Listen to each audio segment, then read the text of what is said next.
2020 December 11న afternoon హాస్పిటల్లో admit అయ్యా. Pains ఎక్కువయ్యాయి, గ్యాప్ తీసుకొని పెయిన్స్ వస్తున్నాయి. అమ్మ వదిన వాళ్ళు ధైర్యం చెప్తున్నారు. నేను నార్మల్ అవ్వడానికి చాలా ట్రై చేస్తున్నాను. అదే హాస్పిటల్కి నైట్ టైంలో ఒక ఆవిడ డెలివరీ పెయిన్స్తో వచ్చింది. 2 అవర్స్లో డెలివరీ అయ్యి నార్మల్ డెలివరీ.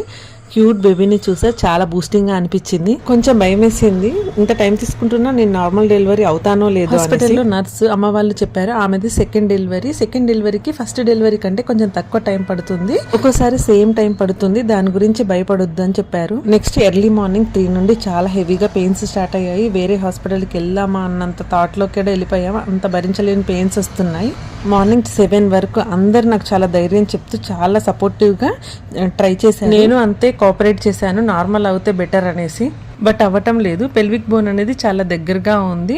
బేబీ రావడానికి వే అనేది క్లియర్ గా లేదు. నెక్స్ట్ సి సెక్షన్ కోసం డిస్ట్రిక్ట్ గవర్నమెంట్ హాస్పిటల్ కి వెళ్దామని డిసైడ్ అయ్యాం. నెక్స్ట్ వీడియోలో కంటిన్యూ చేస్తాం.